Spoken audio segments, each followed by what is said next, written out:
Praise Lord.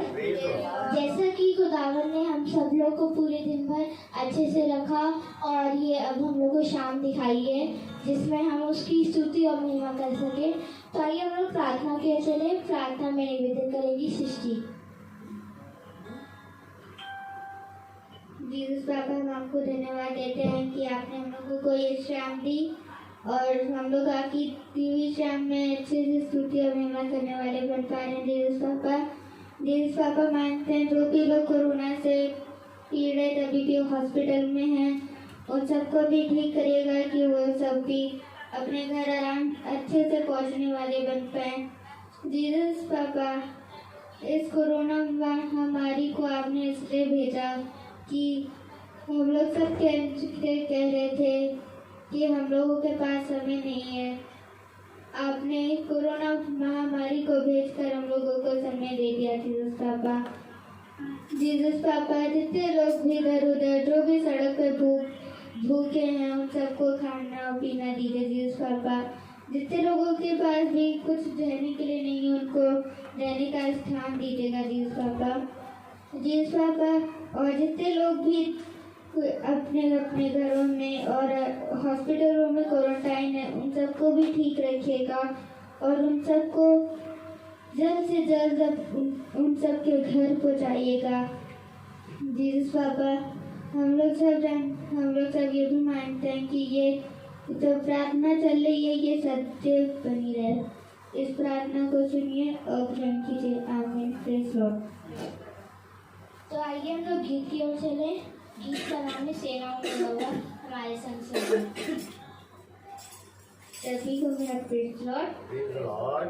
जैसा कि यहोवा का वचन हमें बताता है, मैं ना कभी तुम्हें छोड़ूंगा और ना त्यागूंगा। तो इसी वचन को लेकर हम लोग गीत की ओर चलें। गीत का नाम है सेनाओं का यहोवा हमारे संग है, याकूब का खुदा हमारा ऊंचा गढ़ है।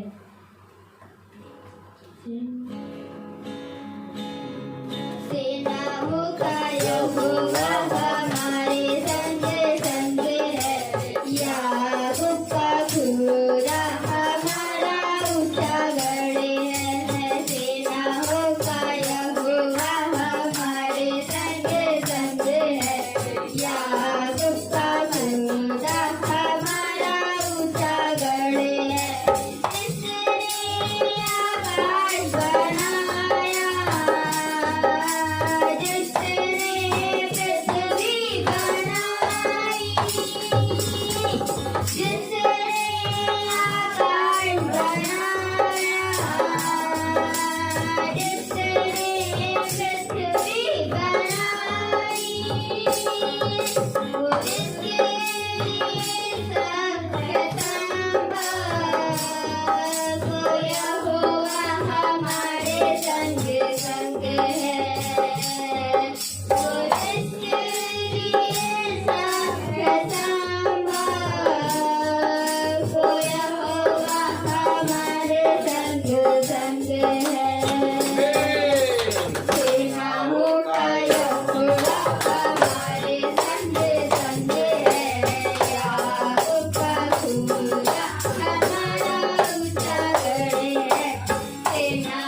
तो आइए हम लोग वचन के चले जो खुदा के दास हम लोग के बीच में लाए हैं।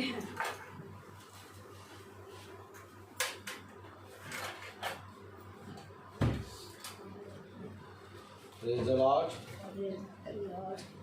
Praise the Lord. Hallelujah.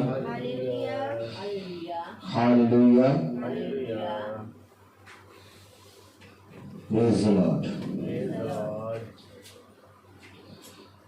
सेनाओं का यहोवा हमारे संग संग है, याकूब का खुदा हमारा ऊंचा गढ़ है।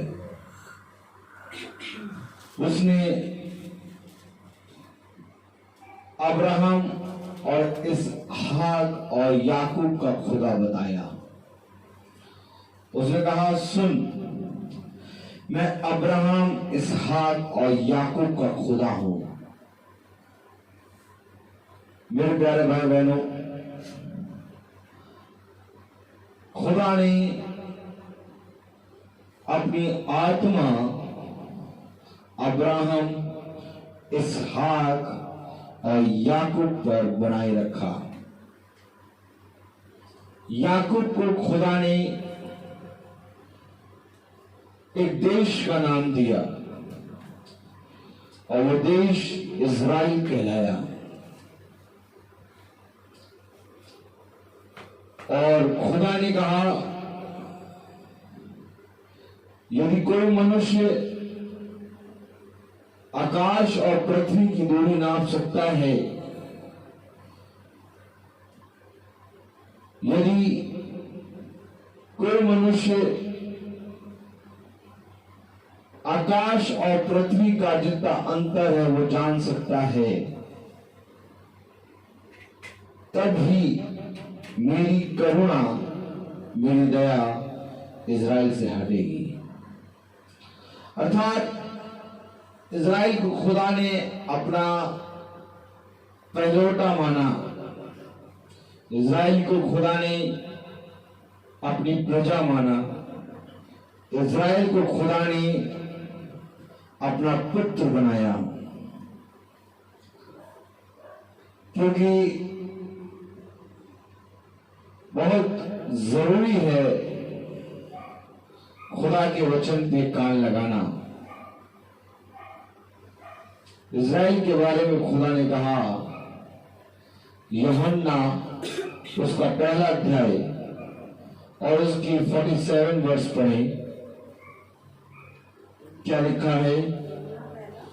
यूहन्ना पहला अध्याय और उसकी 47 वर्ष में लिखा है, यीशु ने नतनएल को अपनी ओर आते देखकर उसके विषय में कहा, देखो ये सचमुच इस्राएली है, देखो ये सचमुच इज़राइली है, इसमें कपट नहीं। खुदा ने इज़राइली बताया नतनएल को, अर्थात खुदा आज जिस रीति से उस समय खुदावन यीशु मसीह देह में था और उसने नतनएल को पहचाना और कहा ये इजराइली है, इसमें कोई कपट नहीं है। अर्थात खुदा आज भी जानता है कि कौन इजराइली है, क्योंकि जो इजराइली होगा जिसमें कोई कपट नहीं होगी, जो आत्मिक रीति से इजराइली होगा, वह खुदा का प्रजा होगा। कान लगाओ वचन पे, क्योंकि जब तक कान नहीं लगाओगे कुछ नहीं मिलेगा। अगर कान लगा लिया और अपना मन पूरी रीति से खुदा के वचन के प्रति ईमानदार करा, तो मैं तुमको सच कहता हूं, इतना देगा कि बटोर नहीं पाओगे। उसने कहा उनके खत्ते भर गए। खुदा ने कहा कि वे 3 दिन तक लूट का माल बटोरते रहे, परंतु वे बटोर ना पाए। खुदा ने इतना दिया कि वे खा ना पाए। और आज भी वही युगानियों के एक सा खुदा है। आज भी वो तुम्हें इतना देगा, ना तुम बटोर पाओगे, ना तुम खा पाओगे और ना तुम रख पाओगे, क्योंकि ये सृष्टिकर्ता है। जब उसका खत्ता खुलता है तो कौन उसे बंद कर सकता है, और जब उसका खत्ता बंद होता है तो कौन उसे खोल सकता है। इसलिए खुदा ने कहा मैं अब्राहम, इसहाक और याकूब का खुदा हूं। और खुदा ने कहा मैं अब्राहम, इसहाक और याकूब का खुदा हूं। वैसे आज जो कोई भी आत्मिक इजराइली है वो सच में खुदा का बेटा है, वो सच में खुदा की बेटी है। क्योंकि मैं तुमसे सच कहता हूं कि ना मैं तुझे कभी त्यागूंगा और ना मैं तुझे कभी छोड़ूंगा। ये खुदा का वचन है। और क्या ही धन्य होता कि हम इस वचन पे कान लगाते, क्या ही धन्य होता कि हम इस वचन को ग्रहण करते, क्या ही धन्य होता कि हम इस वचन को ग्रहण करने के लिए अपने आप को पूरी रीति से तैयार करते। क्या ही धन्य होता कि हम अपने आप को घुटनों पे लाते। क्या ही धन्य होता कि हम पश्चाताप करते। क्या ही धन्य होता कि हम सृष्टिकर्ता के सामने कैसे जाएंगे, इसके विषय में हम अपने बिछौने पे बड़े बड़े सोचते। क्या ही धन्य होता कि हम अपनी दृष्टि अपने सृष्टिकर्ता पे कैसे लगाएंगे, और जब हम अपनी दृष्टि से इन पापी दृष्टियों से जब हम अपने सृष्टिकर्ता को देखेंगे तो हम किस रीति से उसको देख पाएंगे। इन बातों को लेके हम बिछौने पे जाके कांपते हुए प्रार्थना करते, तो क्या ही धन्य होता कि तुम उसकी प्रजा होते। परंतु मनुष्य ने ये ना किया। कभी भी मनुष्य ने ये सोचा ही नहीं कि हम अपनी इन नंगी आंखों से अपने सृष्टिकर्ता को कैसे देखेंगे। याद रखो इन बातों को, बहुत ध्यान से याद रखो, क्योंकि आदम ने कहा हम नंगे हैं, हमारी नंगी हैं आंखें, और इन आंखों से हम सृष्टिकर्ता को नहीं देख सकते, क्योंकि खुदा ने कहा देखने वाली आंखें चाहिए। क्या ही धन्य होता कि तुम देखने वाली आंखों के लिए, क्या ही धन्य होता कि तुम सुनने वाले कानों के लिए, क्या ही धन्य होता कि तुम बोलने वाले मुंह के लिए परिश्रम करते। अब मैं पूछूं कि क्या कोई है जो देखने वाली आंखों और सुनने वाले कानों और बोलने वाले मुंह के लिए परिश्रम करता है? नहीं।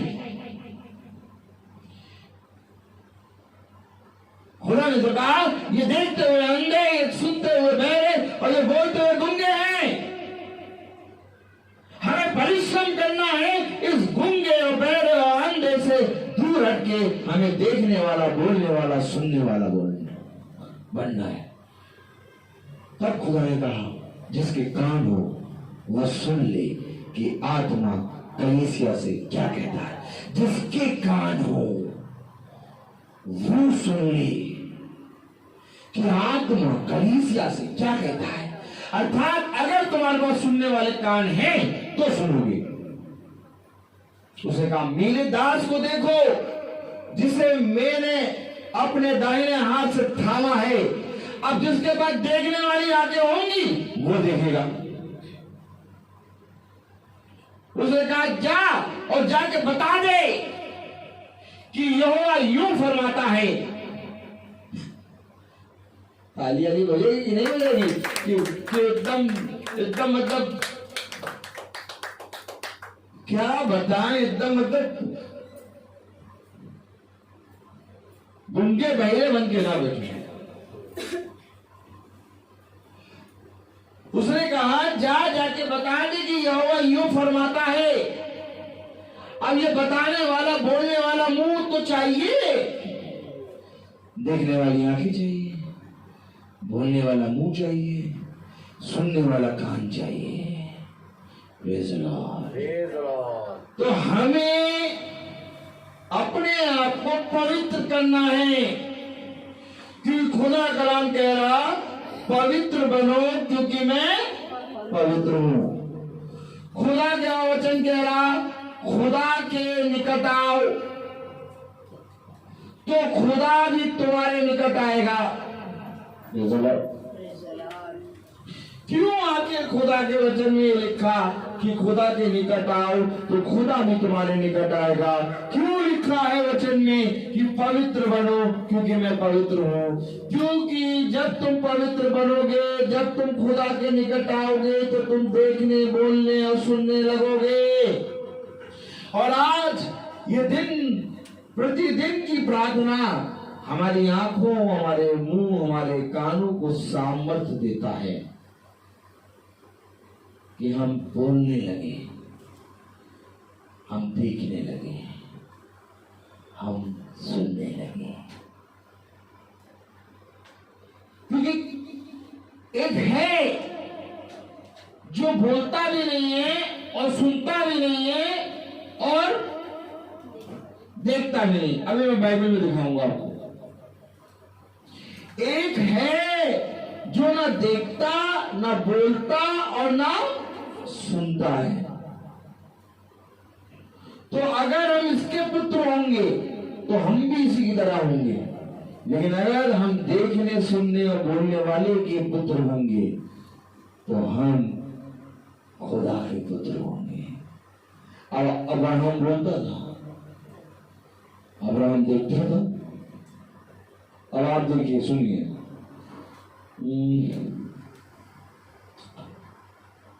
Praise the Lord. उत्पत्ति देखिए।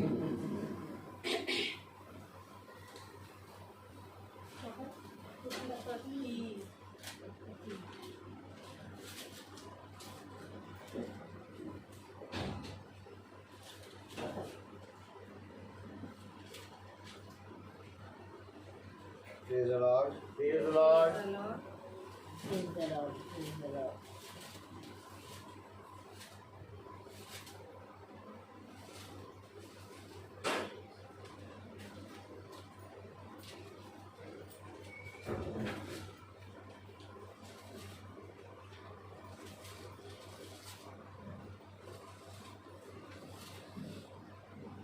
क्या क्या बताऊं?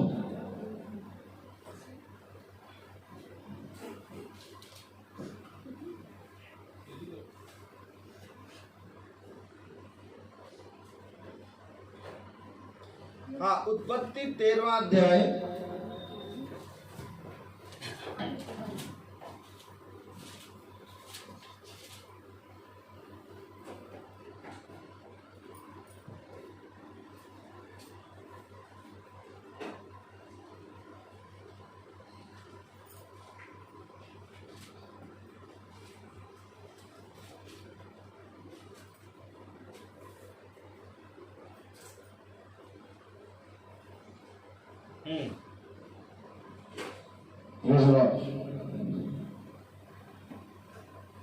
वचन पूरा घूम गया है। पूरा वचन घूम गया।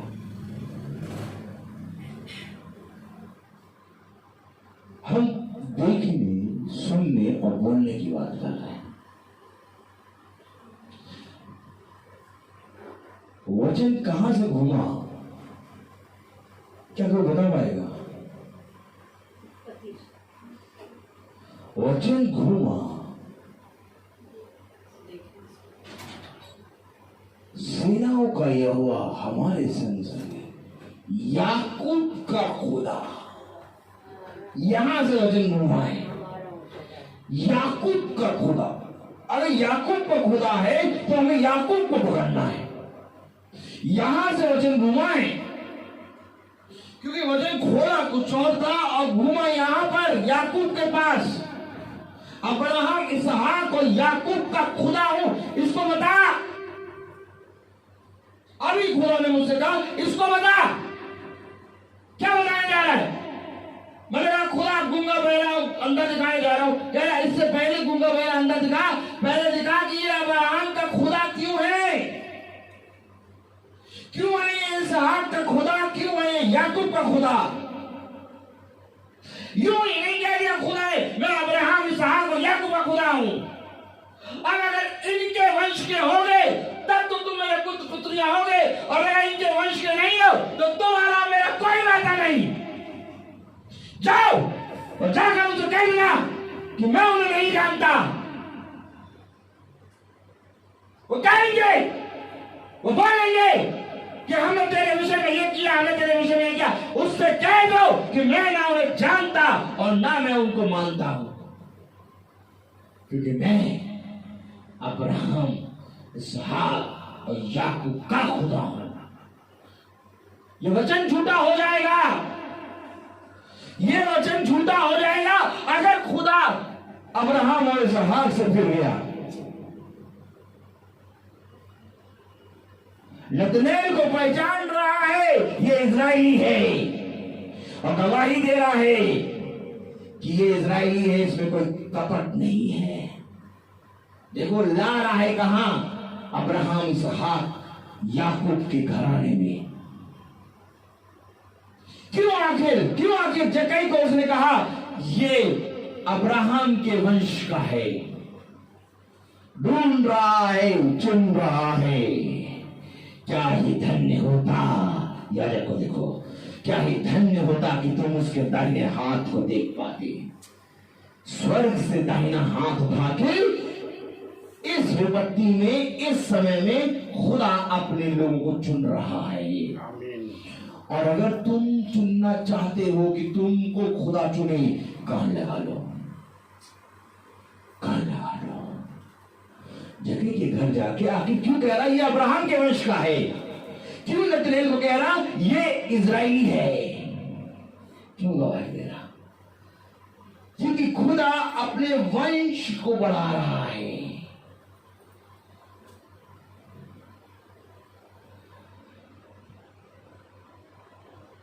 प्रति शाम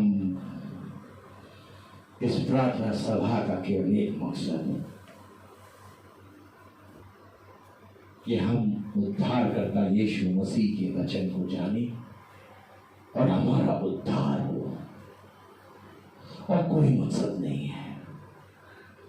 अगर आप इस मकसद से बैठते हैं कि आपको चंगाई मिले, अगर आप इस मकसद से बैठते हैं कि आपके घर में शांति आए, अगर आप इस मकसद से बैठते हैं कि ये विपत्ति आपके घर में ना आए, तो आपका बैठना व्यर्थ है। क्योंकि खुदा का कलाम कहता है पृथ्वी पर की नहीं बल्कि स्वर्ग की वस्तुओं पर ध्यान लगाओ। मनुष्य तेरा ध्यान कहां है? खुदा का कलाम कहता है मुझे तेरा ध्यान है। देखो देखो देखो, अब्राहम, इसहाक और याकूब का खुदा क्यों कह रहा याकूब का खुदा हमारा ऊंचा गढ़ है? क्यों क्यों? याकूब को इजराइली कहा। आज से तेरा नाम इजराइली है, आज से तू इजराइल है। हम पकड़ेंगे अब्राहम को। हमने बताया आपको उत्पत्ति उसका। अब देखें, अगर कौन कौन देखना चाहता है, जो देखना चाहता है वो हाथ उठाए। सब देखना चाहते हैं। आमीन। अगर आज तुम यहां देखोगे तो तुम कल स्वर्ग राज्य में देखोगे। अगर आज तुमने यहां देखना बंद कर दिया तो कोई भी जना, यहां तक कि स्वयं यीशु मसीह भी तुम्हें स्वर्ग राज्य में नहीं दिखा पाएगा। क्यों? क्योंकि वो चाहता है कि एक भी प्राणों की हानि ना हो, इसलिए उसने अपने अभिषिक्तों को भेजा, इसलिए वो स्वर्ग राज्य छोड़ के आ गया। क्यों? क्योंकि वो अपनी वाचा में बंधा है। उसने कहा ऐसी जगह ना जा जहां पर तुझे पल पल का मरना होगा, बल्कि ये मेरे बच्चे मेरे पास आ जा। क्या प्यारा, कितना मीठा वचन मिल रहा है। इस वचन के लिए हमने कोई परिश्रम नहीं किया। जो याजक आपको सुना रहा है ये वचन, इस वचन के लिए याजक ने भी कोई परिश्रम नहीं किया है। ये वचन तो खुदा ने बना के भेज दिया। अब मैं ये सोच रहा हूं कि ये वचन मैं कैसे एक्सप्लेन करूं, क्योंकि मुझे मालूम है कि खुदा का आत्मा एक्सप्लेन करेगा। और मुझे बहुत आनंद आ रहा है कि खुदा ने कितना प्यारा वचन दे दिया। मैं तो दिखाने जा रहा था अंधा बहरा गूंगा दिखाने जाएगा मैं कि अंधा बहरा गूंगा कौन है वचन में। इससे पहले कि अंधा बहरा गूंगा दिखाऊं, पहले देखने वाला और ना देखने वाला बताओ। एक बार और आयत पढ़ें, यूहन्ना उसका पहला अध्याय और उसकी 47वीं आयत। इसको पकड़िए, क्योंकि ये आयत मैंने आज की मीटिंग के लिए नहीं लिखी। ये आयत तो मैंने लेके सृष्टि को बताई थी आज, और आज यही आयत आ गई। हाँ पढ़ें।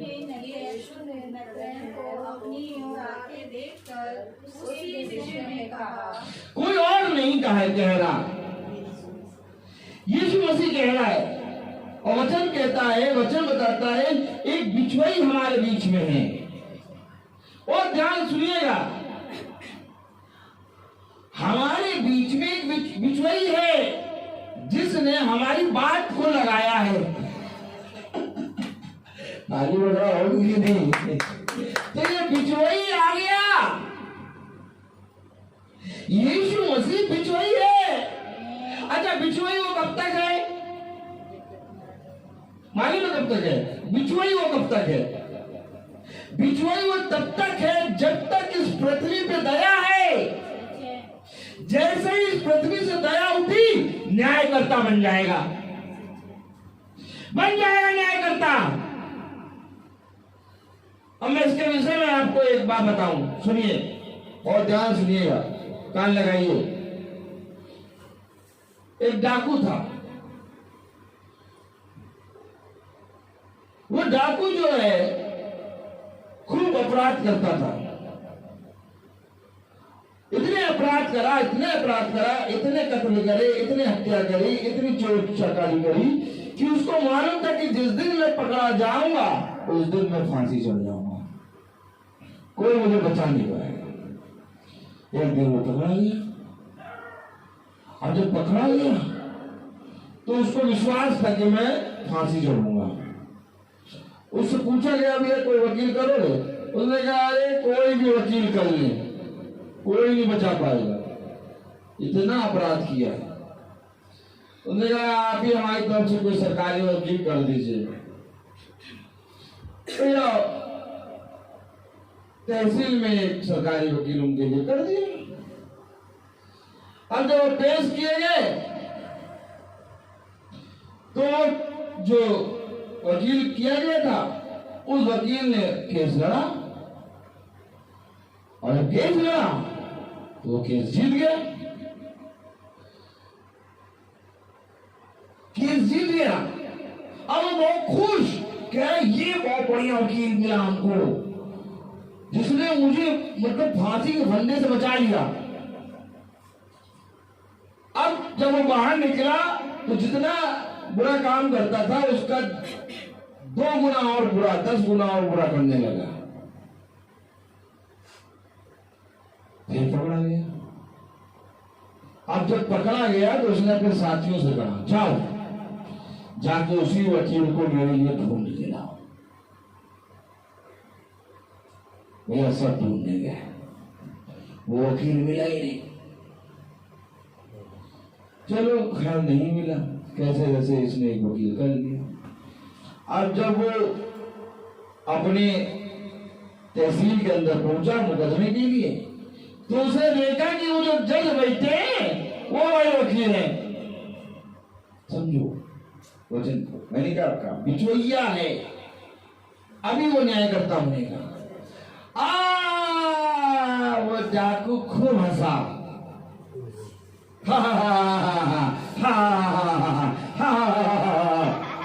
डाकू खूब हंसा, कहने लगा मुझे तो मरने से मुझे तो कोई नहीं है ऐसा जो मैं फांसी चढ़ूं।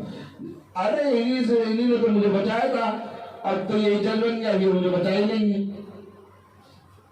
तब उन्होंने कहा, देख बेटा, जिस समय मैं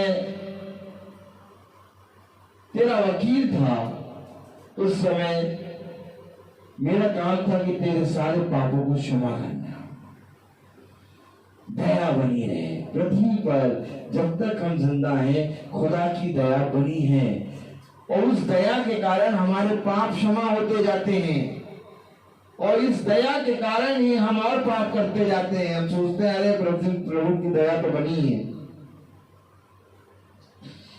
लेकिन एक समय आया कि जब मैं न्याय करता पे बैठ गया, अब मैं न्याय करता हूं, अब तो तेरा न्याय होगा। तुझ पर दया की गई, परंतु तूने उस दया को देख के मन नहीं फिराया, तूने उस दया को देख के पश्चाताप नहीं किया, तूने अपने पापों से अंगीकार नहीं किया। एक समय तुझे मिला था जब मैं तेरे बीच में खड़ा था, आज यीशु मसीह हमारे पापों के बीच में खड़ा है। आज वो बिचौलिया बन के हमारे बीच में खड़ा है। मेरे प्यारे भाई बहनों, जैसे ही वो हटेगा वैसे ही हम गिर जाएंगे। कोई नहीं है, किसी के अंदर की सामर्थ नहीं है कि तुम्हारे पापों को तुमसे कोई दूर कर सके। पापों को दूर करने की सामर्थ केवल खुदा के वचन में है, और आज यही वचन हमारे लिए बाड़ा बनी खड़ा है, हमारे पापों से हमारे लिए क्षमा कर रहा है, और हम इसका नाजायज फायदा उठा रहे हैं। क्या धन्य होता कि तुम्हारी देखने वाली आंखें होती, कहीं ऐसा ना हो कि वो समय आ जाए और तुम गिर जाओ और फिर खुदाबंद तुम्हारे लिए बिचौलिया नहीं बल्कि न्यायकर्ता बन जाए। सेकंड लगेगा उसको न्यायकर्ता बनने में। जैसे ही हम गिरे वैसे हमारे लिए न्याय का होना नियुक्त है। इसलिए मैं तुमसे कह रहा हूं कि आज खुदा के वचन को पकड़ लो। क्या कह रहा खुदा का वचन? उत्पत्ति उसका 13 अध्याय और उसकी 9वीं आयत पढ़ी। क्या सारा देश तेरे सामने नहीं? देखिए देखिए देखिए देखिए देखिए, तेरे सामने सारा देश है। अच्छा सामने, हेलो, अगर आपके सामने कोई चीज हो तो आप क्या करेंगे? आमीन। अगर आपके सामने कोई चीज है तो आप उसको देखेंगे। यहां देखने वाली बात हो रही है। मैंने आपसे कहा ना कि अब्राहम इसहाक याकूब का खुदा क्यों? क्योंकि अब्राहम देखता, अब देखने में कैसे देखता है? उत्पत्ति उसका 13 अध्याय बता रहा, उसकी 9वीं आयत बता रहा, क्या सारा देश तेरे सामने नहीं? आज यही कंडीशन हमारे सामने है। हमारे सामने भी सारा देश है। हमारे सामने है। चाहे जहां जाओ जाओ, जो खाना है वो खाओ, जो करना है वो करो, पूरी फ्रीडम हमारे सामने है। खुदा का नाम कह रहा क्या सारा देश तेरे सामने नहीं? पढ़े आगे। इसलिए मुझसे अलग हो जा। इसलिए, हाँ अमीन सर, क्या सारा देश तेरे सामने नहीं, इसलिए मुझसे अलग हो जा। यदि तू बाईं ओर जाए तो मैं दाहिने ओर जाऊंगा, और यदि तू दाहिनी ओर जाए तो मैं बाईं ओर जाऊंगा। मुझसे अलग हो जा। क्या सारा देश तेरे सामने नहीं, यदि तू बाईं ओर जाए तो मैं दाहिनी ओर जाऊंगा, यदि तू दाहिनी ओर जाए तो मैं बाईं ओर जाऊंगा।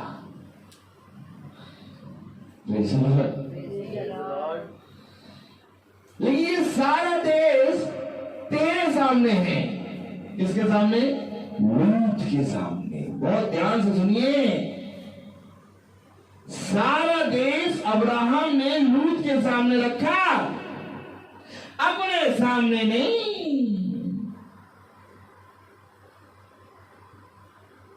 याजक की ओर दृष्टि कर बेटा, सृष्टि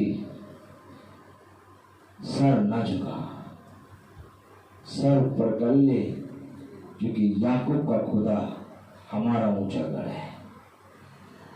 देखो,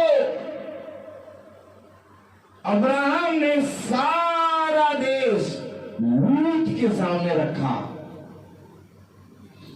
तेरे सामने है। तू देख,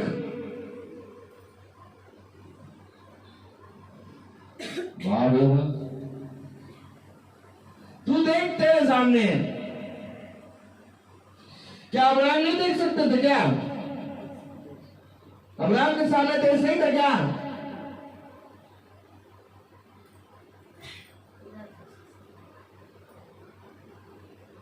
अब्राहम नहीं देख पा रहा था, क्योंकि अब्राहम के सामने कोई और था। अब्राहम के सामने सृष्टिकर्ता यहोवा खड़ा है। अब्राहम खुदा को देख रहा है, और लूत के सामने सारा देश है, और लूत के सामने अब्राहम है। अब्राहम अर्थात खुदा का आत्मा। देखो, समझो वचन को, खुदा का कलाम बता रहा, लूत से अब्राहम ने लूत से कहा, तेरे सामने सारा देश है। अब मैं पूछूं कि लूत के सामने सारा देश था, क्या लूत के सामने अब्राहम नहीं था? क्या ये धन्य होता कि लूत कहता है सारा देश मेरे थे, मुझे तेरे साथ चलना है। यही तो कह रहा हूं, देखने वाली आंखें, सारा देश है। देश में मॉल है, कार है, पेट्रोल टंकी जला दे, टंकी है, बैंक बैलेंस है, कपड़े हैं, खाना है, घर है, प्लॉट है, फ्लैट है, सब है। लेकिन तेरे सामने एक मीटिंग भी है, और वो मीटिंग है खुदा यीशु मसीह की। अब बता, तुझे ये मीटिंग देख रहा कि सारा देश आज मनुष्य मीटिंग में क्यों नहीं बैठ पा रहा है? कितने लोगों को मैंने कहा कि भैया ये ना देखना कि ये मीटिंग मैं लेता हूं, बल्कि ये देखना कि ये मीटिंग में खुदा का आत्मा आता है। अगर तुम सुनोगे तो अवश्य तुम्हारा जीवन बदलेगा। इसके बावजूद ये बहुत तेरे नहीं देखते हैं, बहुत तेरे देखने लगे, लेकिन बहुत तेरे नहीं देखते हैं। क्यों? देश पेश किया जाए, देश पेश किया जाए। अरे सोचिए, खुदा ने कहा मैं अब्राहम, इसहाक और याकूब का खुदा हूं।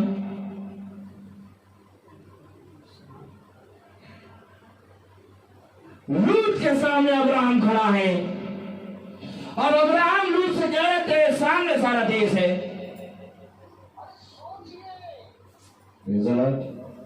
पकड़ ये वचन आज कहां जा रहा है, बहुत ऊपर से जा रहा है। अगर तुम इसकी गहराई को समझ लो तो तुम आज खुदा के वचन को पकड़ लोगे।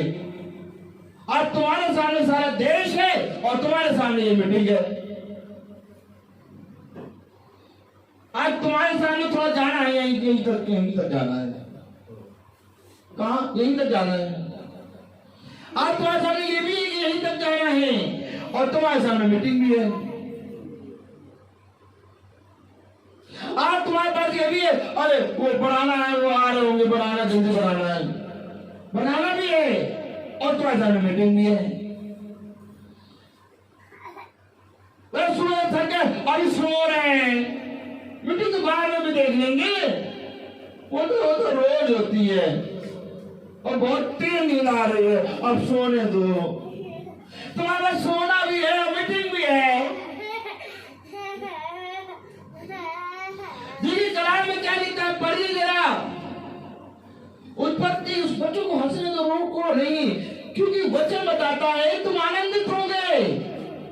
जब तुम मेरे वचन को समझोगे तो आनंदित हो। ये बच्चे समझ रहे हैं, लेकिन हम नहीं समझ पा रहे इन बच्चों को।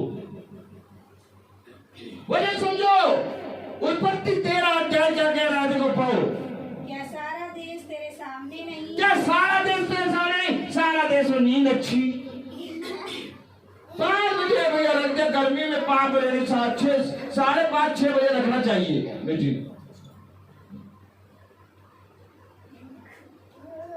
इनको कोई मतलब नहीं, बस 5 बजे नहीं। Hello praise the Lord, praise the Lord. अरे 5:30 बजे करते, 6 बजे करते करते करते कह रहा क्या तेरे सामने। अरे समझो, तेरे सामने सब कुछ है और एक तरफ ये मीटिंग है। आमीन। वो हमें समय नहीं मिल पाया। क्यों? वो हस्बैंड आ गए तो उनके लिए छाया बना रहे थे।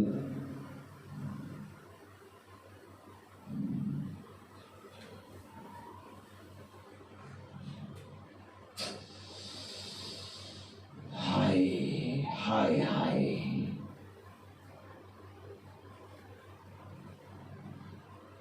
हाय एक मनुष्य पर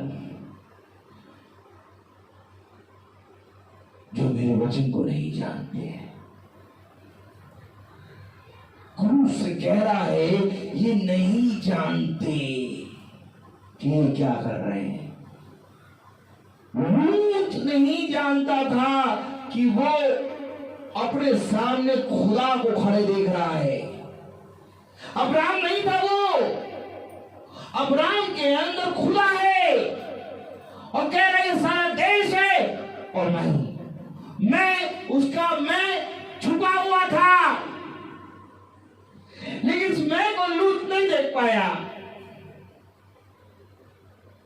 खुदा कह रहा था उससे कि ये सारा देश है, लेकिन सारे देश में एक चीज खुदा उससे ले रहा था कि अगर तू बाएं जाएगा तो मैं दाहिने जाऊंगा, अगर तू दाहिने जाएगा तो मैं बाएं जाऊंगा। ले रहा था एक चीज, कह रहा अगर ये सामने ये देश है, इसमें तुम जहां जाना चाहता जा बोल, मैं तेरा सब कुछ तुझे दे दूंगा। ये सुनो, हालेलुया हालेलुया हालेलुया हालेलुया। खुदा कलाम कह रहा था कि सारा देश है तेरे सामने, लेकिन एक शर्त थी, तू बाएं जाएगा तो मैं दाहिने जाऊंगा, तू दाहिने जाएगा तो मैं बाएं जाऊंगा।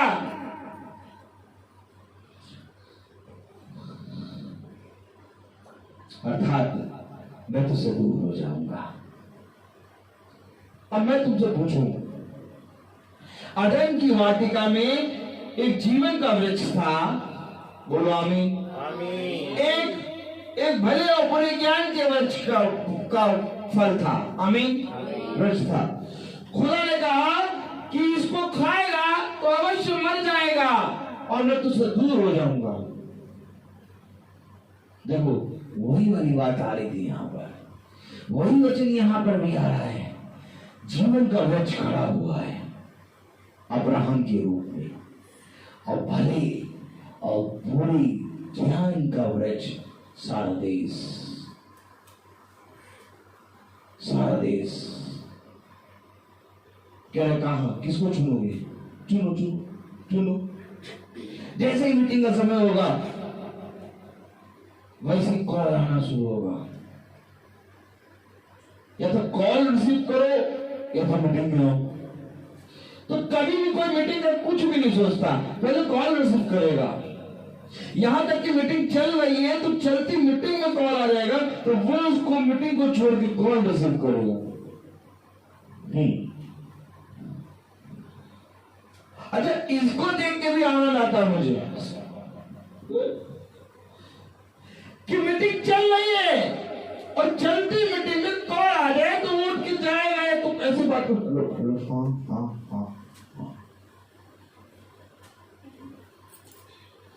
मालूम क्या करा उसने देश को पकड़ लिया। मीटिंग क्या है? अब्राहम और लूत की मीटिंग हो रही है, क्योंकि अब्राहम और लूत के चरवाहों में झगड़ा हुआ है, और जब इनके चरवाहों में झगड़ा हो गया तो अब्राहम एक मीटिंग ले रहा है लूत को बुला के। क्या सारा देश तेरे सामने, क्या तेरे सामने सारा देश है, तो क्या तेरे सामने अब्राहम नहीं है? क्या लूत अब्राहम को पकड़ नहीं सकता था? पकड़ सकता था, लेकिन अब्राहम को उसने देखा नहीं, उसने सारा देश देखा। देखिए तो कलाम क्या कह रहा है, वचन पढ़ेगा, क्या सारा देश तेरे सामने नहीं, इसलिए मुझसे अलग हो जा। यदि तू बाईं ओर जाए तो मैं दाहिनी ओर जाऊंगा, और यदि तू दाहिनी ओर जाए तो मैं बाईं ओर जाऊंगा। अब मैं यर्दन जा रहा हूं, यर्दन जा रहा हूं मैं, तुम एक काम करो, एलिसा यही बैठ जाओ। कौन कह रहा? एलिया। कौन वचन? एलिया कह रहा मैं यर्दन जा रहा। अब यर्दन के सारे भविष्यवक्ता कह रहे, क्या तुझे नहीं मालूम कि तेरा गुरु आज उठाया जाने वाला है? और गुरु भी कह रहा तू यहाँ रहेगा। अब ये कह रहा है अब्राहम, तू बाएं जाएगा तो मैं दाहिने जाऊंगा, तू दाहिने जाएगा तो मैं बाएं जाऊंगा। यही आत्मा, एलिया की आत्मा कह रही तू यही रुक जा। लेकिन एलिसा ने कहा मैं तुझसे सच कहता हूं, यहोवा और तेरे बीच की को मैं साक्षी मान के कहता हूं कि मैं तुझे ना छोड़ूंगा। ये देखिए एक निर्णय एलिसा ने उतर लिया कि मैं वचन को नहीं छोड़ूंगा, मैं मीटिंग को नहीं छोड़ूंगा। जबकि एलिया कहे तू वहां रुक जा, नहीं मैं आऊंगा। यहां पर अब्राहम कह रहा तू बाएं जाएगा तो मैं दाएं जाऊंगा, तू दाएं जाएगा तो मैं बाएं जाऊंगा। अब्राहम भी यही कह रहा है कि तुझे मुझसे अलग होना पड़ेगा। देखिए क्या कह रहा है, अलग हो जा। क्या कह रहा है? यदि तू बाईं ओर जाए। नहीं नहीं नहीं नहीं नहीं नहीं, इसलिए मुझसे अलग हो जा, अलग हो जा, मुझसे अलग हो जा।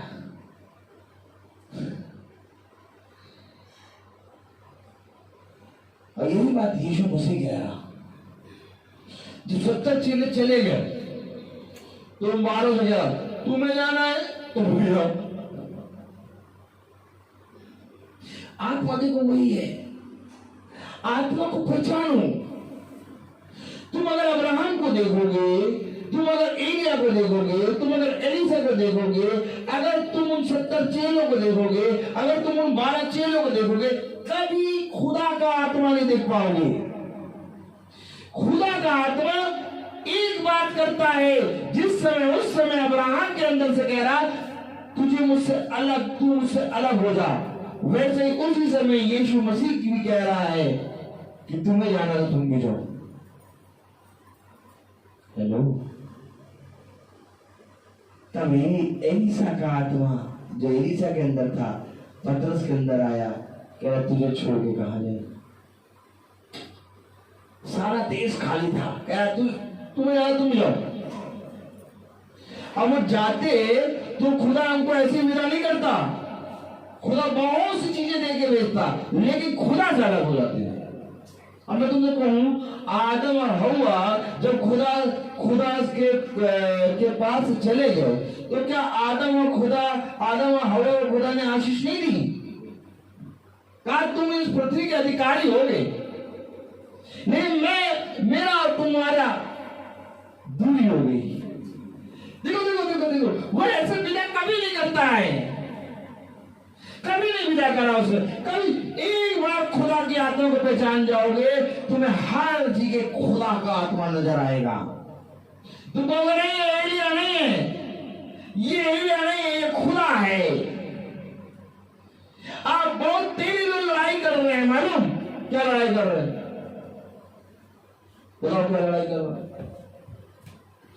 अरे वो तो एलिया है, एलिया तुमने खुदा बता दिया। अरे वो तो एलिसा है, एलिसा को तुमने खुदा बता दिया।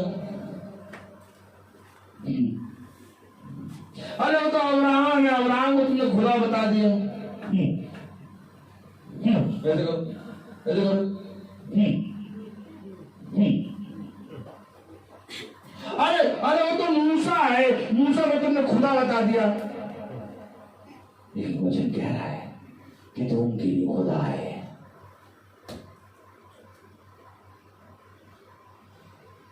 क्योंकि वचन हमेशा अपना आत्मा में रहता है।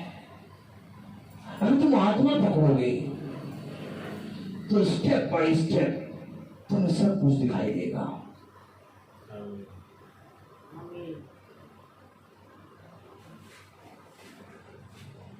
खुदा का आत्मा अब आदम और हवा से कह रहा कि मैं तुमको इस पृथ्वी का अधिकारी बनाऊंगा, जाओ और जाके इस पृथ्वी को अपने अधिकार में ले लो। उसने दिया सब कुछ, लेकिन उससे उसकी दूरी हो गई। उसने अपने निज भाग से, याद रखो उस वचन को, उसने अपने निज भाग से उसको निकाल दिया। अभी तक आदम और हवा क्या थे? उसके अंग थे। अभी खुदा कौन है? आत्मा है। अर्थात अभी तक आदम और हवा आत्मा थे, लेकिन जैसे ही उन्होंने पाप करा, उसने अपने निज भाग को नोच के निकाला है। सोचो तुम्हारे शरीर से एक अंग निकाल के दे दिया जाए बाहर, तुम्हें कितनी पीड़ा होगी। जब आदम और हवा को उसने अपने निज भाग से निकाला तो उसे पीड़ा हुई। इसी पीड़ा को लेके वो स्वर्ग से पृथ्वी पर आ गया। क्या धन्य होता कि तुम इस पीड़ा को, इस तकलीफ को, इस छेदे हुए शरीर को देख पाते। मनुष्य ने नहीं देखा। मनुष्य ने हमेशा आदम और हवा को देखा और हमेशा भले बुरे ज्ञान का दृश्य देखा और जीवन का दृश्य देखा और खुदा को देखा। उसने ये नहीं देखा कि अगर उसके अंग से कोई अंग निकाला जाए तो कितनी पीड़ा होती है। बाइबल बता रही कि उसने अपने निज भाग से निकाल दिया, अर्थात खुदा ने अपने अंग को नोचा और उसने निकाल दिया। अधिकार तो सब दे दिया, लेकिन अपने निज भाग से निकाल दिया। अब्राहम लूत के साथ यही वाचा बांध रहा है कि मैं तुझसे अलग हो जाऊंगा। देखिए क्या वचन था और क्या वचन आगे। ऐसा वचन कोई मनुष्य नहीं तैयार कर सकता। यह वचन तो आत्मा है, और क्या एक धन्य है कि आत्मा कहां भर भर के हमें खिलाता। पता नहीं हम इतने सुंदर तो नहीं है, हम इतना ज्यादा वचन को भी नहीं पढ़ते। हम इतना मेहनत भी नहीं करते, लेकिन पता नहीं क्यों खुदा ऐसा वचन देता है हमें। उसने कहा ना तुझे ना कुछ करना पड़ेगा, ना तुझे बोना पड़ेगा, ना तुझे काटना पड़ेगा, ना तुझे कुछ करना पड़ेगा, क्योंकि बस केवल तू खड़ा हो जा मेरे वचन में, मैं अपनी आत्मा से तुझे सिखा दूंगा। और तेरे लोग मुझसे फोन करके कहते हैं कि आपकी प्रार्थना की सामर्थ्य से हम बहुत चंगे हो गए। और तेरे लोगों ने कहा आपकी प्रार्थना में बहुत सामर्थ्य है, लेकिन मैंने उनको तुरंत कह दिया कि मेरे अंदर कोई सामर्थ नहीं है, ये तुम्हारा विश्वास है जो तुम चंगे हो गए, मेरी सामर्थ नहीं है। उसे तो कहा अगर एलिया और मूसा भी आके प्रार्थना कर दें इस नगर के लिए तो भी ये नगर नष्ट हो जाएगा। सामर्थ मेरी नहीं है, ये तुम्हारा विश्वास है कि तुम आए और तुम्हारे लिए प्रार्थना हुई और तुम चंगे हुए। हमारा खुदा ऐसा है। लोग खुदा के दासों को पकड़ लेते हैं परंतु खुदा की आत्मा नहीं पकड़ पाते। आज मैं तुमसे कहता हूं खुदा की आत्मा पकड़ लो तो तुम्हें पूरे बाइबल के अंदर हर जगह तुम्हारे बोलने में तुम्हें खुदा का आत्मा नजर आएगा। मुझे खुदा ने इतना दे दिया कि अब इतना ढेर सारा है कि मैं तुमको बोल ही नहीं पा रहा। एक लाइन एक एक एक एक आयत को नहीं पढ़ पा रहा हूं मैं, इतना दे रहा है। देखो पढ़ो क्या लिखा है 13वां अध्याय 9वीं आयत, क्या सारा देश तेरे सामने नहीं, इसलिए मुझसे अलग हो जा। सारा देश तेरे सामने है इसलिए मुझसे अलग हो जा।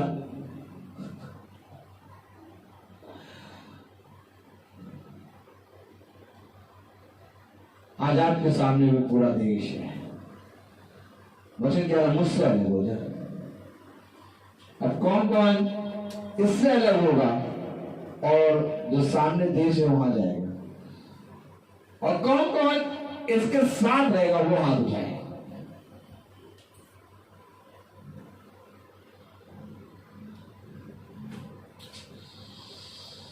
Praise the Lord. Praise the Lord. Praise the Lord. Praise the Lord.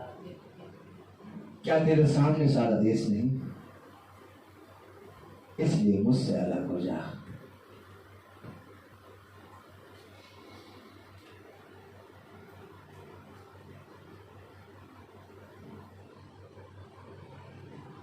आज खुदा तुमसे कहेगा कि तुझे जो कुछ चाहिए मैं दूंगा, मुझसे अलग हो जा।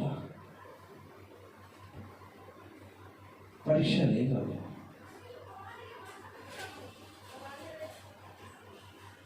क्योंकि उनको चाहिए था अपने कोड़ों से चंगाई, 10 के 10 आए।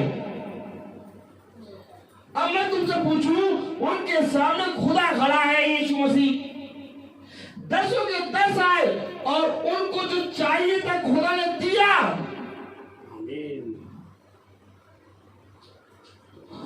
और जैसे ही मिला वो अपने देश चले गए।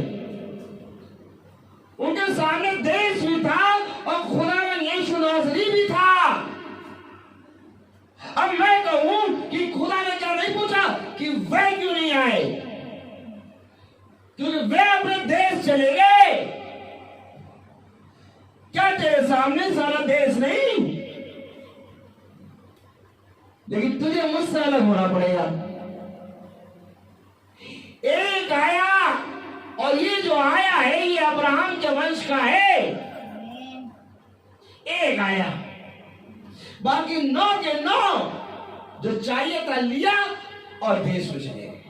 और खुदा ने ऐसा नहीं कि वो जो आया उसको ज्यादा चंगाई दी थी।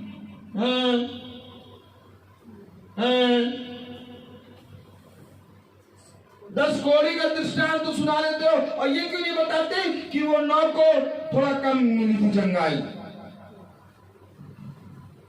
उनका पूरा सही चंगा होगा, उनकी यहाँ पर चुंगली में थोड़ा सा कोड़ रह गया था।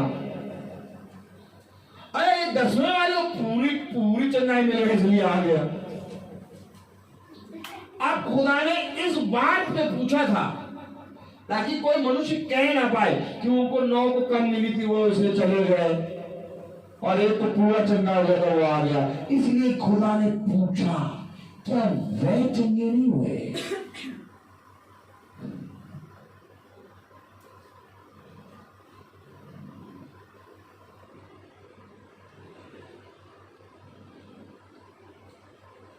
क्या वे चंगे नहीं हुए?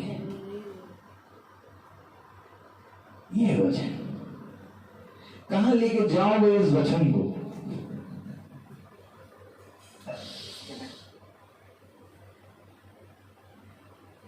आंसू निकलता है,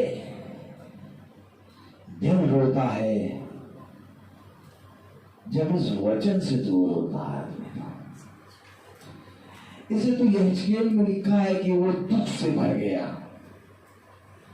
उसका मन जल रहा था और वो व्याकुल होके 7 दिन तक पड़ा रहा। उसका दिल, उसका मन जल रहा है। किसी ने भी उसके मन के जलन को नहीं देखा, वो दुख से भरा है। किसी ने भी उसके दुख को नहीं देखा, वो 7 दिन व्याकुल होके पड़ा है। किसी ने भी उसके व्याकुल पने को नहीं देखा। सबके सब पढ़ते चले गए कि वो मन से पूरा दुखी होके, दुख से भरा हुआ, मन से जलता हुआ और 7 दिन व्याकुल पड़ा। नहीं,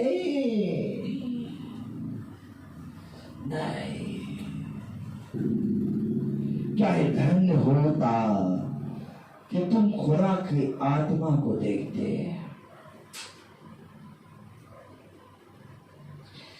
कब तुम्हारे अंदर एक भय उत्पन्न होता और ये भय तुम्हें सिखाता कि खुदा के वचन के प्रति कैसे बैठना है। और मीटिंग होती है परंतु लोग आते नहीं। ये कहां है? कहां है ये? उनके सामने देश है, ये उस देश में घूम रहे हैं और कुछ उसके पास आके बैठ गए। कह रहे तुझे छोड़ के कहां जाना? क्यों? ये पूछ रहे तुझे छोड़ के कहां जाए? और 70 तो चले गए, 70 के बाद सारा देश पड़ा। अरे सारा देश क्या तेरे सामने? सारा देश नहीं पड़ा, सारा देश पड़ा। और ये कह रहे कहां जाए? अगर उस समय लूट कहता कहां जाए, तो अब्राहम कभी भी लूट को अलग ना करता।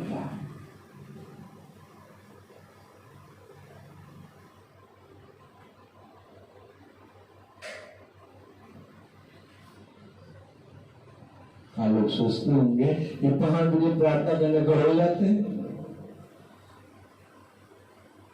रोज खड़े हो जाते हैं 5 बजे प्रार्थना करने। मैं कहता हूं कहां जाए? कहां जाए? जब लॉकडाउन नहीं था हमारे लिए, तब भी हम कहते थे कहां जाए? मॉल खुला था, पेरिस खुला था, लंदन खुला था, अमेरिका खुला था, सारा देश खुला था। तब भी हम कहते थे कहां जाएं? हम 5 बजे खड़े रहते थे प्रार्थना करने। आज सारा देश बंद, तब भी हम कह रहे कहां जाएं? आज भी हम 5 बजे खड़े रहते, क्योंकि कहां जाएगा व्यात्मा? तुझे छोड़ के कहां जाए? हे प्रभु, हे प्रभु, हमने रात भर कठिन परिश्रम किया परंतु कुछ न प्राप्त किया, लेकिन तब भी आप कहते हैं तो हम जान डालेंगे। ये आत्मा जब तक तुम्हारे अंदर नहीं होगी तुम स्वर्ग राज नहीं जा पाओगे।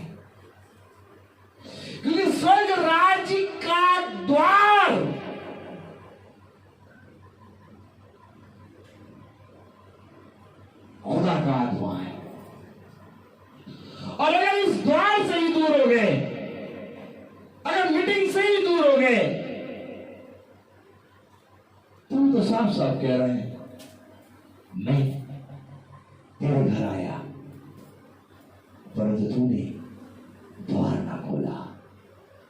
मैं तेरे पास आया परंतु तूने मुझे ना पहचाना।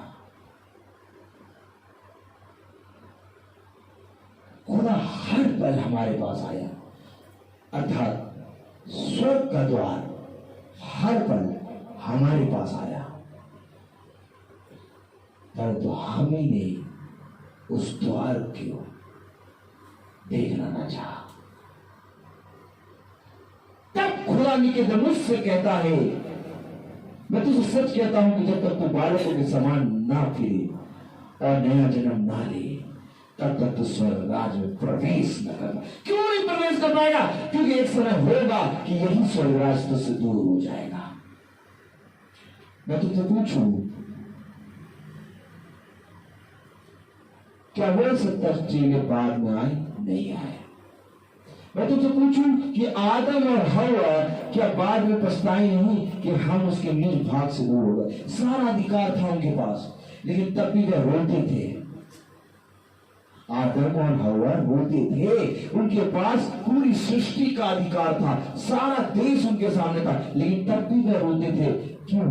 क्योंकि वे स्मरण करते थे कि हम किसके अंदर थे। जैसे मीटिंग खत्म होगी, हम इस कमरे से निकल के अपना अपना चले जाएंगे, लेकिन इस समय जब मीटिंग हो रही है तो इस कमरे में खुदा का आत्मा है, और ये आत्मा हमें नया करता है, हमें पूरी रीति से अंधकार से ज्योति की ओर ले आता है।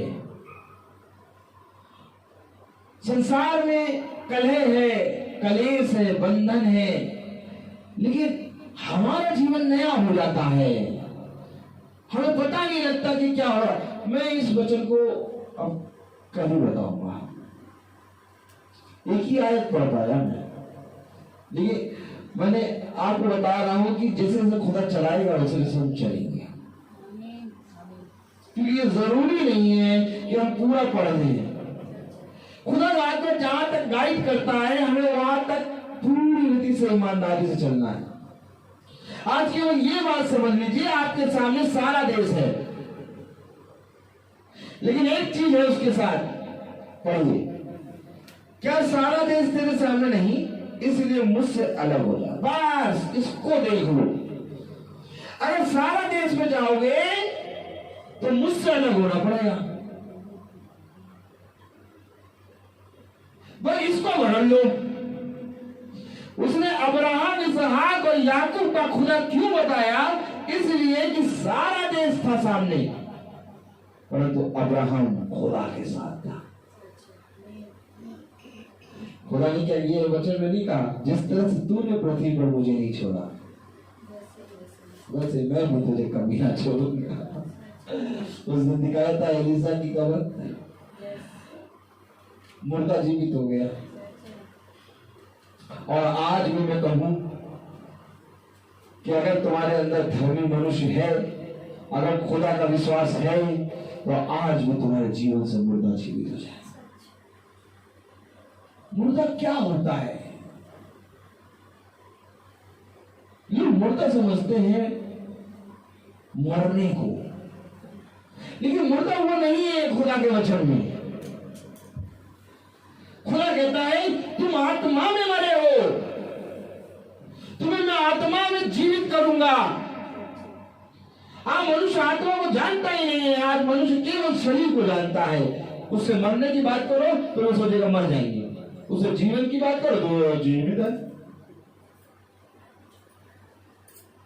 लेकिन खुदा प्रदान करता है, जब तक तुम मुझे न जानोगे तब तक तुम मरे हुए हो। मुझे जानना ही जीवन है। क्या धन्य होता कि तुम मेरे पास आते, कान लगाते और मेरी सुनते, क्योंकि वचन ने कहा कान लगा, मेरे पास आ और मेरी सुन, तब तो जीवित रहेगा।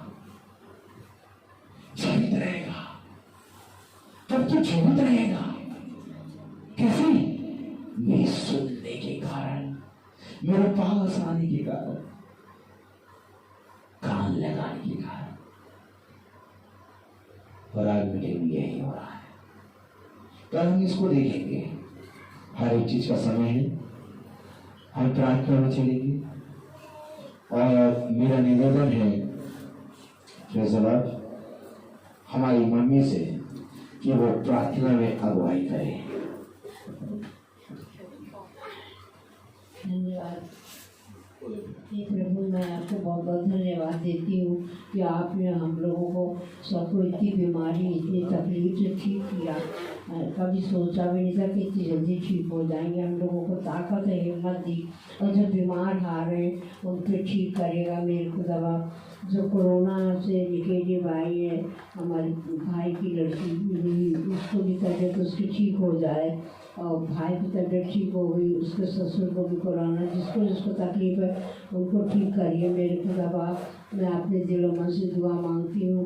मेरी दुआ सुनना, कबूल करना, तीनों बेटों को रक्षा करना, तीनों बहुओं पे रक्षा करना, और तीनों पोतियों पे, दोनों पोतों पे, और सब पे रक्षा करना। मेरी बीवी और बच्चे उसके और बहन सब पे रक्षा करना। और जो